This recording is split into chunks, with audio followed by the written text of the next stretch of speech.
संस्कार, भाई बहन का प्यार, दिल छूने वाली कहानी। एक घर में 3 भाई और एक बहन थी। बड़े बेटे का नाम राजीव, छोटे बेटे का नाम सुनील और मझले बेटे का नाम कविंद्र था और बहन का नाम अमृता था। बड़ा और छोटा पढ़ने में बहुत तेज थे। उनके माँ बाप उन चारों से बेहद प्यार करते थे, मगर मझले बेटे से थोड़ा परेशान से रहते थे।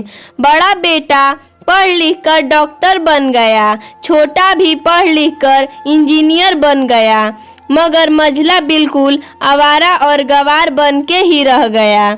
सबकी शादी हो गई। बहन और मझले को छोड़ दोनों भाइयों ने मैरिज की थी। बहन की शादी भी अच्छे घराने में हुई थी। आखिर भाई सब डॉक्टर इंजीनियर जो थे। अब मझले को कोई लड़की नहीं मिल रही थी। बाप भी परेशान, माँ भी। बहन जब भी मायके आती सबसे पहले छोटे भाई और बड़े भैया से मिलती, मगर मझले से कम ही मिलती थी, क्योंकि वह न तो कुछ दे सकता था और न ही वह जल्दी घर पे मिलता था। वैसे वह दिहाड़ी मजदूरी करता था। पढ़ नहीं सका तो नौकरी कौन देता। मझले की शादी किए बिना बाप गुजर गए।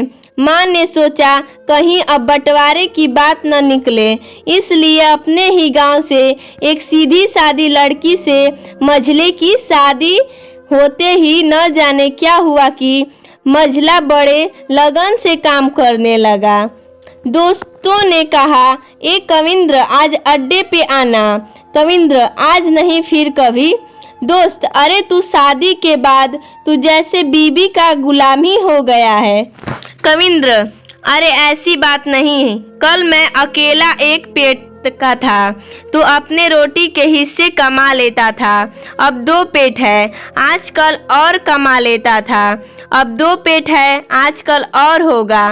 घरवाले नालायक कहते थे, मगर मेरी पत्नी मुझे कभी नालायक कहे तो मेरी मर्दानगी पर एक भद्दी गाली है, क्योंकि एक पत्नी के लिए उसका पति उसका गर्व, इज्जत और उम्मीद होता है। उसके घर वालों ने भी तो मुझ पर भरोसा करके ही तो अपनी बेटी दी होगी, फिर उनका भरोसा कैसे तोड़ सकता हूँ। कॉलेज में नौकरी की डिग्री मिलती है और ऐसे संस्कार माँ बाप से मिलते हैं। इधर घर पे बड़ा और छोटा भाई और उनकी पत्नियां मिलकर आपस में फैसला करते हैं कि जायदाद का बंटवारा हो जाए, क्योंकि हम दोनों लाखों कमाते हैं, मगर मझला तो ना के बराबर कमाता है। ऐसा नहीं होगा, माँ ने कहा। माँ के लाख मना करने पर भी बंटवारा की तारीख तय होती है। बहन भी आ जाती है, मगर कविंद्र है कि काम पे निकलने के लिए बाहर आता है।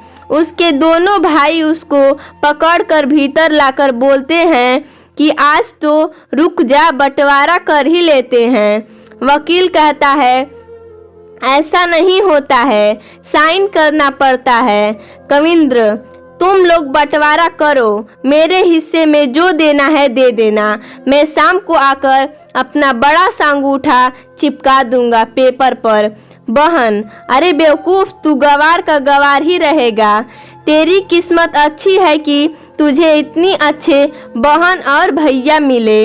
माँ, अरे कविंद्र, आज रुक जा। बंटवारे में कुल 10 बीघा जमीन में दोनों भाई 5-5 रख लेते हैं और कविंद्र को पुश्तैनी घर छोड़ देते हैं। तभी कविंद्र जोर से चिल्लाता है, अरे फिर हमारी छुटकी का हिस्सा कौन सा है?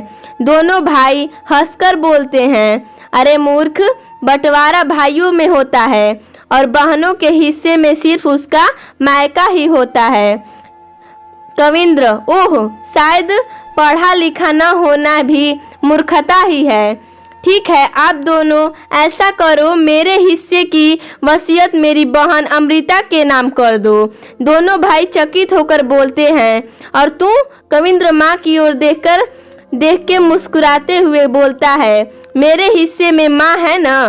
फिर अपनी बीबी की ओर देखकर बोलता है मुस्कुरा के, क्यों मैडम जी, क्या मैंने गलत कहा? मैडम पत्नी अपनी सास से लिपट कर कहती है, इससे बड़ी वसीयत क्या होगी मेरे लिए कि मुझे माँ जैसी सासू मिली और बाप जैसा ख्याल रखने वाला पति। बस यही शब्द थे जो बंटवारे को सन्नाटा में बदल दिया। बहन दौड़कर अपने गवार भैया से गले लगाकर रोते हुए कहती है कि माफ कर दो भैया मुझे, क्योंकि मैं समझ न सकी आपको। कविंद्र, इस घर में तेरा भी उतना ही अधिकार है जितना हम सभी का। बहुओं को जलाने की हिम्मत किसी में नहीं, मगर फिर भी जलाई जाती है, क्योंकि शादी के बाद हर भाई हर बाप उसे पराया समझने लगते हैं।